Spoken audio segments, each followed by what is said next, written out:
Buenas tardes a todos los que se están sumando. Muchas gracias por su interés. Hoy día vamos a tener una conversación sobre el plebiscito, sobre participación y autocuidado sanitario, así que los dejo invitadísimos para que se queden en la conversación.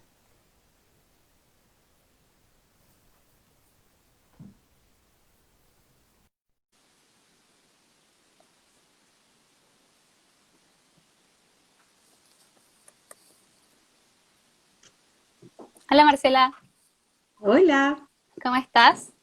muy bien, muchas gracias por la invitación. Muchas gracias por asistir y por estar interesada también de compartir esta instancia. Bueno, Absolutamente. bienvenida a todos y a todas las que se están sumando a esta conversación vía Instagram.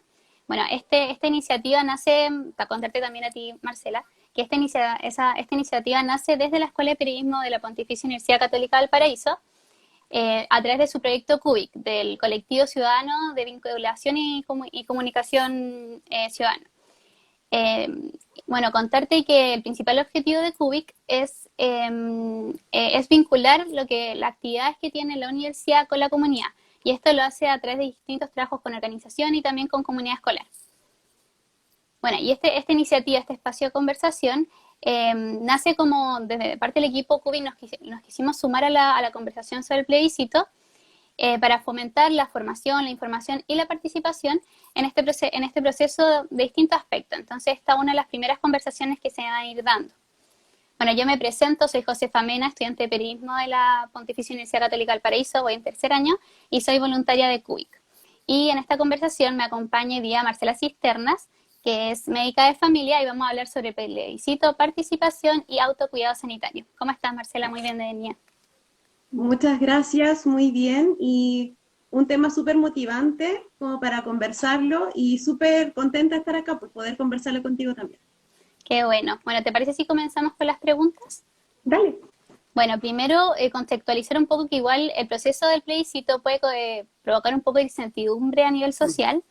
Y por ejemplo, una encuesta que hizo Ipsos junto con el Centro de Estudios de Espacio Público sobre condiciones para un plebiscito seguro, nos arroja un dato súper interesante, que el 47% de las personas piensa que corremos riesgos de aumentar los casos de contagio en el proceso del plebiscito, en el proceso de votación. Entonces, ¿cuál es la posibilidad de que se proyecte la situación de contagios en Chile para esa fecha, tú crees? Ya, primero como decir que el contexto como epidemiológico, social, económico, ¿no? Es un contexto como incierto el que estamos, ¿sí? Es decir, es un contexto nuevo y absolutamente genera muchas incertidumbres, eh, sobre todo porque creo yo que se enmarca también en un proceso donde se venía viviendo muchas pocas certezas y donde creo yo la población en general no tiene las confianzas quizás o cambiaron las confianzas en relación a las instituciones, ¿sí? Claro. Al gobierno, a las instituciones. Y desde ahí, como el tema comunicacional ha sido súper importante.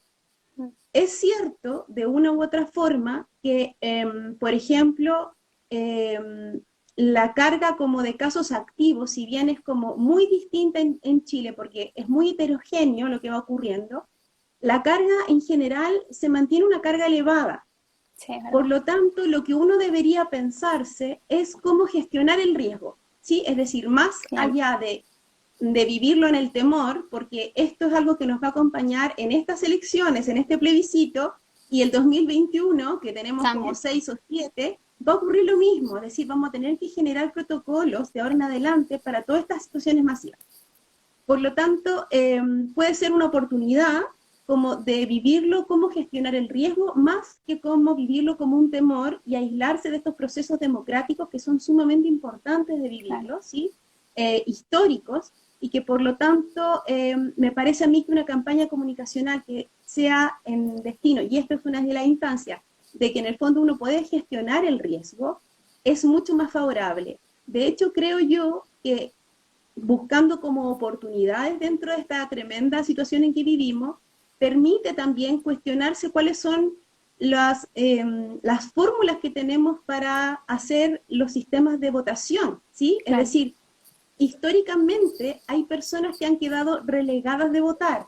las es personas verdad. que están postradas en salud, las personas con poca accesibilidad a los lugares de votación, las personas que están privadas de libertad, y hoy por hoy se suman también las personas, por ejemplo, COVID positivo o los contactos estrechos. Entonces es una oportunidad de ampliar también nuestra forma, manteniendo la integralidad del proceso, ¿no? Pero es una forma de que tenemos que hacerlo. Efectivamente, si no vamos con cuidados, si no vamos con nuestros autocuidados, si no hay una política institucional, no solamente CERVEL, sino del gobierno, en que nos proporcionen esta seguridad, nosotros también podemos gestionar este riesgo, ir a votar, ¿no? Como un derecho, precavidamente, y que podamos sentirnos seguros haciendo esta acción, que como creo yo es sumamente importante, histórica y es relevante, ¿no? Claro, y en relación a eso, la gestión que tú mencionas, que tiene que ser al final garantizada tanto por el gobierno como por el CERVEL, ¿qué condiciones, desde tu punto de vista, qué condiciones crees que debería garantizar o por lo menos considerar el CERVEL para realizar un plebiscito seguro, como lo básico? Ya. Primero decir como que no somos el primer país que en esta Claro, condición de pandemia vamos a vivir este proceso. Ya tuvimos una oportunidad que a mi parecer, desde el punto de vista sanitario, se mal aprovechó, que era que habían otros países que ya habían vivido este proceso de pandemia, sus procesos de cuáles habían sido las formas de abordarlo. Y creo que nosotros se mal aprovechó, fue desafortunada la forma efectivamente que el gobierno ha tomado. Pero ahora tenemos otra oportunidad en donde hay países, más de 50 países que han tenido procesos electorales diversos y por lo claro, tanto ya han puesto en marcha una serie de mecanismos que nos permiten a nosotros también como copiarlos en nuestra forma o mirarlos, porque han sido efectivos. Entonces, me parece a mí, y entendiendo que en estos momentos, si no me equivoco, se está discutiendo una mesa bastante heterogénea, bastante diversa, desde varios puntos, desde la academia, de la ciencia, con CERVEL, para poder llevar a cabo esto. Me parece a mí que hay cuestiones como súper básicas, que sería, por ejemplo, que debiesen aumentarse los locales de votación. sí. Para poder acercar más a la parte territorial. Debiesen aumentar, por lo tanto, las mesas de votación, ¿sí? Mm, Eh, debiese existir algún sistema en que los adultos mayores, las mujeres embarazadas, las personas con patologías crónicas, es decir, las personas de riesgo, no puedan ser vocales de mesa, aunque lleguen a votar a las 6 de la mañana, es decir, porque claro, antes nosotros estamos acostumbrados a que las mesas se abren y el primero, si es un adulto mayor, debería estar eximido de aquello, ¿sí? sí. Lo otro es generar horarios diferidos, ¿sí? Yo creo que eso es una buena opción, además de que lo hubiera sido ideal, pero me parece que ya eso se rechazó, de que hubiese sido una votación en más días. Por lo menos me parece a mí que lo que sí se ha aprobado es que se va a hacer una votación en más horas, es decir, Claro. que pueda extenderse este tema como de la... Después vienen las cosas como, llegando uno ahí, el distanciamiento. El distanciamiento tiene que ser una situación como efectiva y por lo tanto uno debe pensarse que los tiempos de votación, si siempre han sido un poco largos, van a ser más largos. Eso Porque, debería tomarse si como bien, medida definitiva al sí, final, porque además, sí, más allá de que absolutamente, las personas tienen que tomar conciencia sobre el distanciamiento, la regulación tiene que ir para que las personas puedan cumplir ese tipo de medidas. exacto, exacto. Y no solamente como el espacio, sino que, y la información, es decir, estar marcados los lugares, sino que esta información, esta y toda la información, debiese también darse escrita, debiese darse en pictograma, debiese darse en todos los sistemas, para que en el fondo también sea una información asequible e inclusiva para todos y todas, Claro, ¿no? La distancia que siempre se ha propuesto es 1 metro y medio. La verdad, hasta donde yo conozco, lo que está realmente como validado son 2 metros, dos ¿sí? metros, Es decir, sí. una distancia debiese ser de 2 metros, con mascarilla, debiesen usar, porque esto es como ir a un lugar, es como ir al mall, Sí, ¿no? Como ir a un lugar público, sí. toda la gente que ha tratado de no acceder es como de pronto, mascarilla, la distancia, ojalá protector ocular, ojalá barrera facial, alcohol gel. Y esos implementos, por ejemplo, deberían también garantizarlos el gobierno o el CERVEL, no debería Absolutamente. ser como que las personas tienen que llegar con su... No, de hecho, sí, porque acá también, esto también ha marcado una desigualdad enorme, ¿no? Claro, Entonces, en el fondo, la idea de que este proceso que es democrático sea para todas y todos. No puede ser que acá una vez más caigamos en que hay algunos que quedan relegados de estos procesos y menos por no tener los implementos para su cuidado. Entonces, yo pienso que si uno llegase a un lugar de votación y tengo mascarilla, no tengo otro implemento, debiese haber ahí alguien que me facilite esos implementos para yo poder hacer mi acción de votación segura, ¿no? Y eso Claro, debiese ser el CERVEL y las otras instituciones, por ejemplo, el Ministerio de Transporte, debiese también manifestarse en relación a cómo van a ser el tema de los transportes, los recorridos, las distancias, los tiempos en que pasa una micro, un colectivo, entre otros, sí, cuántas personas van a subir a esa micro, ¿no? Para poder transportarlo. Entonces, no es solo el CERVEL, es como toda la institución tiene que manejarse.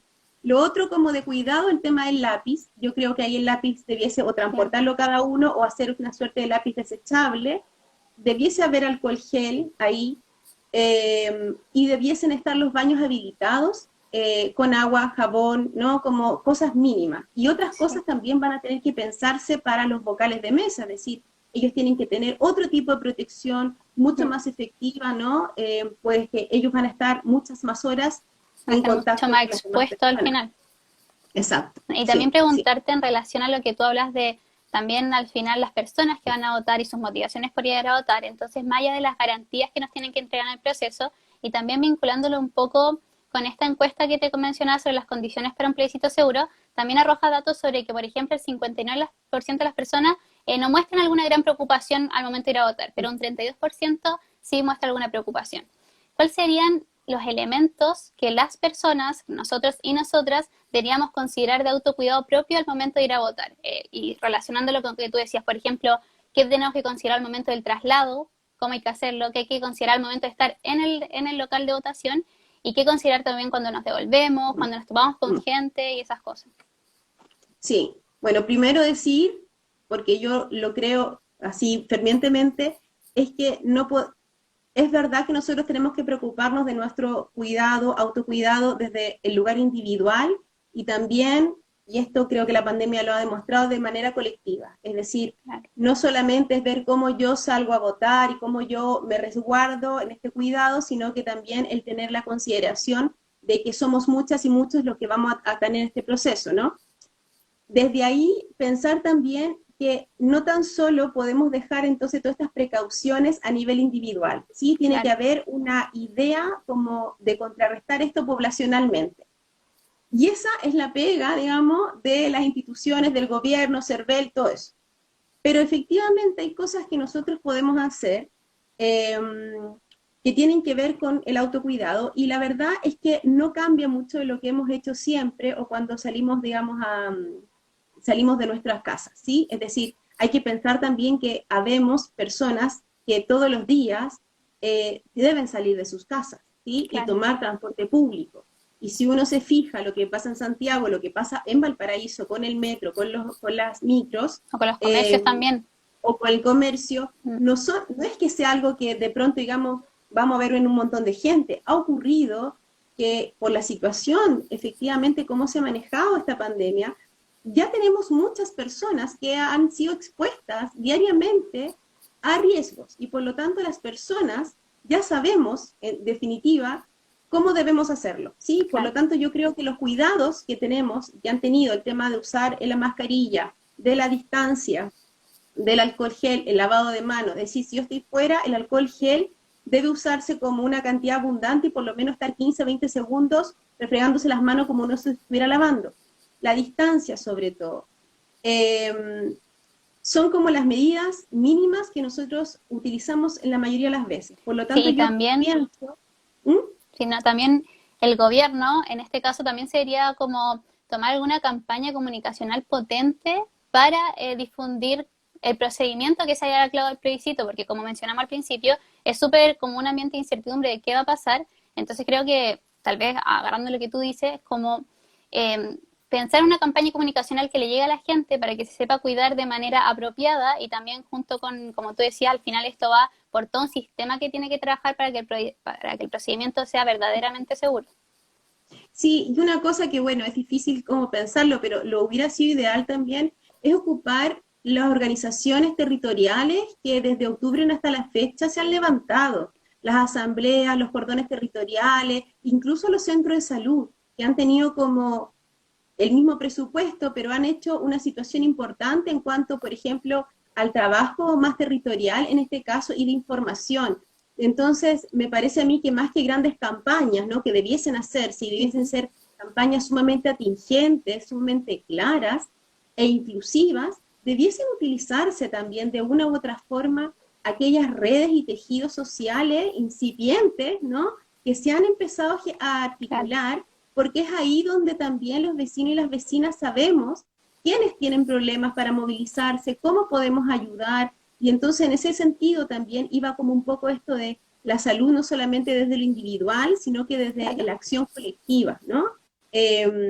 Y yo creo que ahí, como vecinos, más allá de nuestra seguridad al salir de la casa, está esto también, como de poder saber qué pasa en mi barrio en relación a otros vecinas o vecinos que necesitan ir a votar o tienen el temor, entonces también explicar, poder ser voceros de esta información, de que efectivamente somos gestores de este riesgo, y eso es algo que podemos hacer, más que el temer, ¿no? Porque también yo siento que desde octubre hasta la fecha se ha jugado mucho con el tema del temor, el tener miedo, ¿sí? Y yo creo que todas y todos estamos, por no tener ese miedo, y este es un proceso tan histórico, independientemente que uno esté de acuerdo cómo se haya gestado o no, ¿no? Pero había una doctora, la presidenta del colegio médico, nombró algo, que esto era como un insumo, es un insumo indispensable, la democracia. Por lo tanto, este insumo indispensable tenemos que cuidarlo entre todos los insumos que pensamos como protección para nuestra salud, ¿sí? Esto es como algo fundamental, sí. Sí, y preguntarte, como yendo al proceso, ¿no? También en esta encuesta sobre las condiciones para un plebiscito seguro, habla de que las personas tienen como la misma preocupación en todas las etapas del proceso, como la misma preocupación, no hay ninguna que tengan como mayor miedo de riesgo o no. Entonces preguntarte tú, ¿cuál consideras que puede ser la etapa dentro del proceso de votación que puede ser más riesgosa para un posible contagio o algo así? Bueno, pensar, yo creo que una de las ideas que uno tiene que pensar, que suena terrible lo que voy a decir, pero en el fondo estamos en situación de pandemia, es pensar que el otro, la otra, el otro, es sospechoso, ¿sí? Claro. Es decir, mi círculo de casa puede ser que yo entonces lo conozca, pero toda otra persona que está afuera es sospechosa. Por lo tanto, desde ese lugar, uno gestionar, no el temor, sino que la salud. Entonces, la distancia y todas esas cosas nacen desde ahí. Yo creo que en general, todos los lugares donde nosotros estemos menos de 2 metros, ¿sí?, en donde no haya una seguridad como algún protector facial, mascarilla principalmente. Los protectores faciales sirven porque uno evita llevarse un poco las manos a la cara. Claro. Todos los lugares en donde nosotros no podamos tener una limpieza de manos son lugares de mucho alto riesgo, ¿sí? Es decir, ¿qué estamos pensando? Si yo tengo que llegar a mi lugar de votación y tengo que tomar 2 micros, es mucho riesgo. Entonces, por eso hablamos de que habrían que abrir más local y más mesas. Si yo tomo una micro y esa micro no hay una seguridad de que solamente va a llevar 8 personas o 6 personas por micro, estoy corriendo riesgo en ese lugar. Claro. Si llego a mi lugar de votación y no hay una distancia de 2 metros, estoy corriendo riesgo. Entonces, en el fondo, todos aquellos lugares en donde no pueda cumplir aquellas normas básicas, corro riesgo. Pero entender que eso no solo depende de mí, sino que depende de que efectivamente se organice este proceso dando esas seguridades y manteniendo la integralidad en el fondo. Hay algo que podrían haber hecho, que por ejemplo se han hecho en otras partes, que es el voto postal, el voto por correo, ¿sí? Es decir... Y eso, en cuanto a eso, ¿qué tan viable puede ser el voto por correo en el caso de personas que, por ejemplo, que se ha puesto harto en boga, de que las personas que tienen coronavirus, durante el procedimiento del plebiscito, puedan votar por correo? ¿Qué tan viable tú crees que puede ser esa opción? O sea, yo creo que ahora, si tú me preguntas, queda poco tiempo, ¿sí? Como para la votación. Sí. Pero yo siempre he pensado de que, en general, estas son más temas de voluntades políticas. O sea, es verdad que es poco tiempo, pero es verdad que tuvimos más tiempo y tampoco se hizo el pensar. Este plebiscito está pensado hace mucho tiempo atrás. Hay además en el mundo ejemplos de voto postal o voto por correo, e incluso en algún momento se planteó que tampoco era descabellado acercar las urnas territorialmente, ¿sí? Es decir, manteniendo toda la integralidad del proceso. pero hay que ver otros mecanismos en esta misma idea de que nunca vamos a volver a esa normalidad, por lo tanto hay que volverlo a abrir.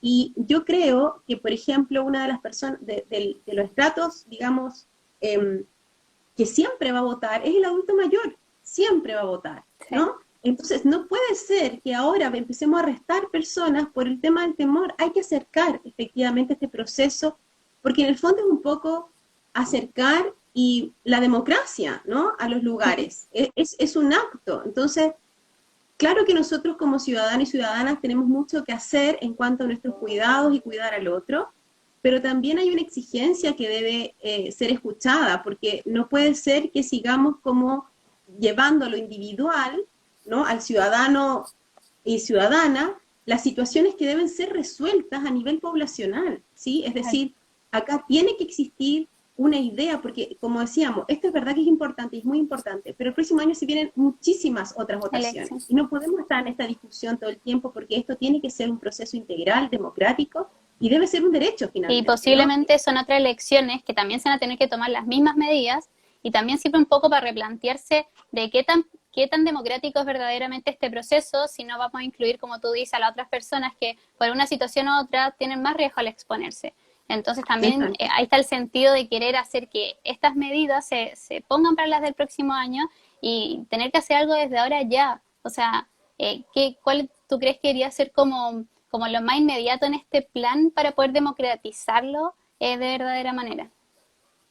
O sea, yo creo que las acciones estas que hablábamos tienden también a dar una cierta certeza de seguridad y no una falsa seguridad. Es decir, efectivamente, si hay más locales, se informa adecuadamente, si hay más mesas, si se hace un proceso en relación a quién van a ser los vocales y se asegura que estos vocales van a tener una seguridad efectiva para ser vocales, si se hace una diferenciación por horario, y se informa efectivamente cómo van a ser los horarios y esto tiene una correlación con el transporte, por ejemplo. Es un Son tema súper situaciones, interesante el transporte porque al final debe ser algo que deben garantizar la gente que está a cargo de esto. No toda la o sea, gente acá en tiene la misma Valparaíso, posibilidad de movilizarse.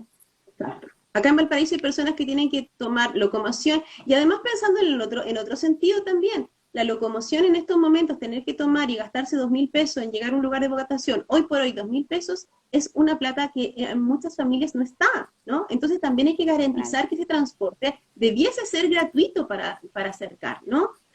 O por lo menos reducido y también asegurar las instancias en donde yo pueda sentir que salgo de mi casa y que independientemente de mis decisiones, salgo de mi casa y efectivamente voy a volver sintiendo que crucé un bajísimo riesgo de contagio, ¿ya? Claro. Y también como les decía en un comienzo, acá estamos hablando porque salió el tema de los COVID, ¿no? O sea, porque hay personas que también van a estar enfermas, pero tampoco se han pensado en los contactos estrechos y las personas que históricamente, por distintas situaciones, han quedado fuera de estos procesos. Entonces, es una oportunidad también para democratizar estos procesos, creo yo. Sí, Y es sí, yo una buena también. oportunidad también para que la población, nosotros los ciudadanos, tengamos estas instancias en donde nos replanteemos cosas que antes hacíamos de forma muy automática, los que hemos pensado siempre que ir a votar es un proceso como muy importante, ¿no? Es Claro. como... Eh, pero replantearnos también que siempre ha quedado gente afuera, no por no Eso es querer, súper sino por una importante, en verdad. imposibilidad, Claro. por una imposibilidad. Sí, bueno, y también como finalmente como la última gran pregunta que tiene que ver, más allá del plebiscito y en verdad en vista de que estamos ya yendo hacia un desconfinamiento en muchas comunas de Santiago y en otros lugares del país, ¿cuáles serían las condiciones que también como preparándonos para lo que sea en el plebiscito, Mm. bueno, que igual se ha ido conversando ahora durante la conversación, pero cuáles son las condiciones que queríamos tomar cada uno de nosotros y nosotras al momento de autocuidarnos sanitariamente? Ya, mira, decir que Valparaíso tiene hartos casos. Mm, sí, Eh, y que si bien uno cuando ve como las cifras puede darse una idea de que en la mayoría de los lugares, como más, voy a decir, como más centrales, ¿no? Santiago, Valparaíso, pareciera que los casos van disminuyendo, pareciera que las camas se van desocupando, ¿sí?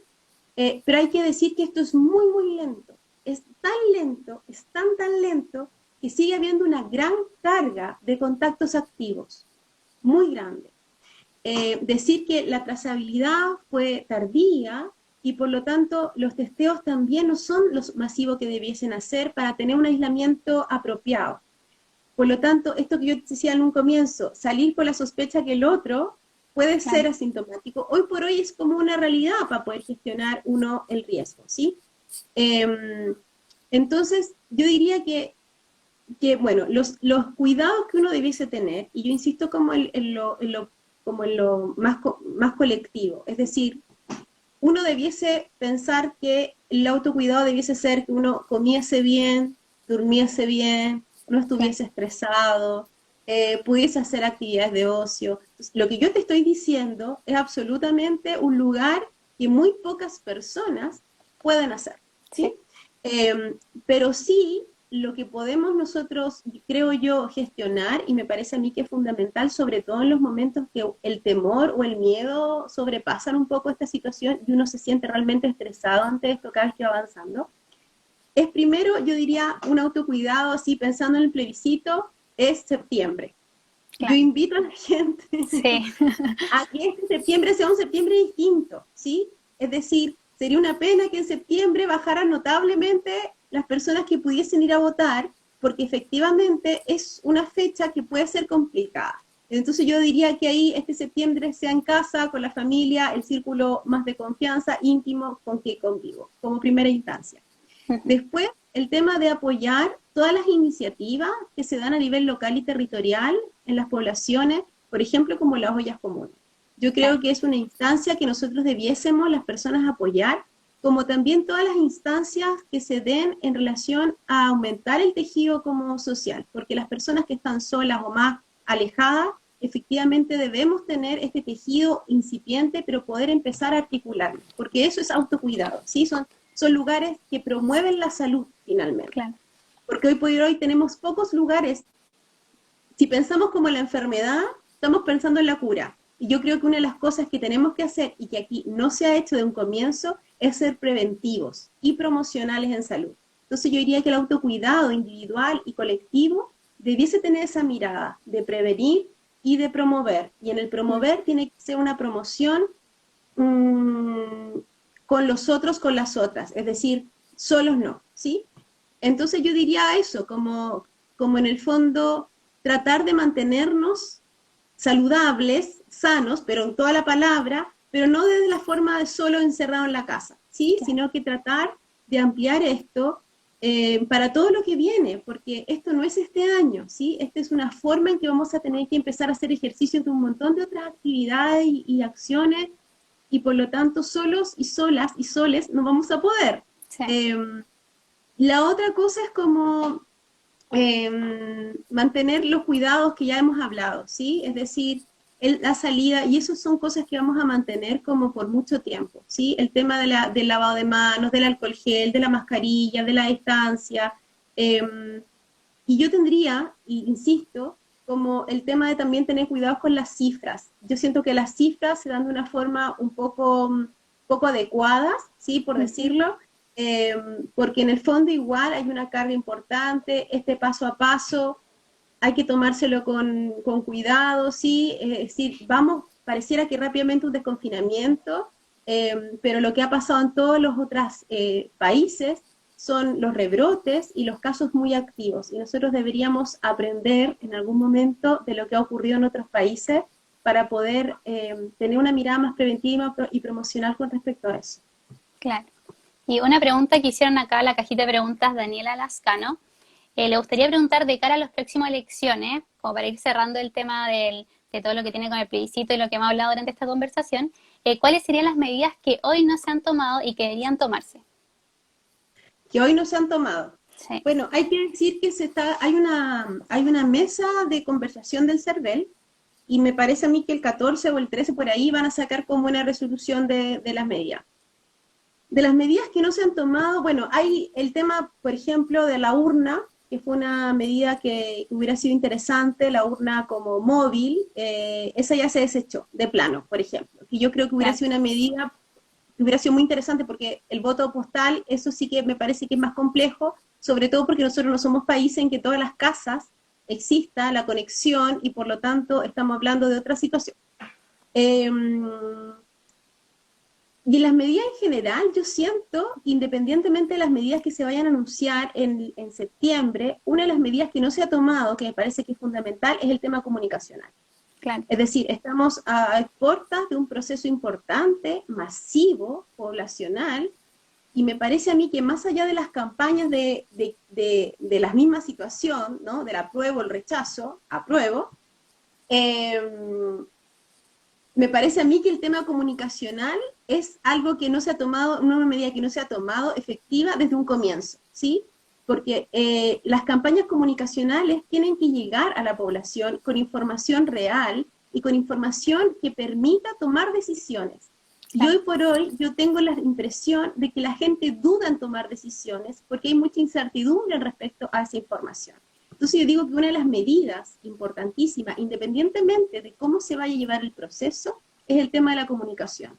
No solamente como de la situación de la votación, como del proceso integral, sino que de cómo es que yo saliendo de mi casa tengo que tener absoluta claridad de todos los pasos que yo voy a seguir para llegar a mi local de votación y devolverme. Por lo tanto, esa comunicación que debiese ser a nivel territorial, insisto, volver a tomar los lugares territoriales porque tiene que tener pertenencia.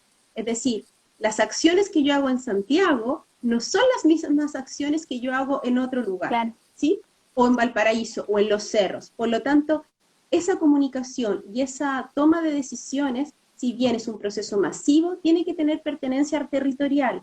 Tiene que tener pertenencia territorial porque la salud tiene que tener pertenencia territorial, ¿sí? Y entonces, si no tenemos ese concepto tampoco como arraigado, vamos a meter la pata de nuevo porque algo vamos a hacer pensando en un tipo de población, en un tipo de territorio, y vamos a olvidar los otros territorios tan diversos y heterogéneos que tenemos también en nuestro país. Claro. Sí, en verdad me gusta mucho esa idea de la comunicación como un desafío dentro de este proceso y creo que dentro de muchos procesos políticos más que vivimos día a día y que se vienen. Te agradezco mucho, Marcela, por tu participación, Sí. por tu disponibilidad y por toda la información que sumaste a este proceso de estas conversaciones que queremos abordar sobre plebiscito y los distintos aspectos. Así que mucho bueno, si quieres agregar algo final. Apruebo.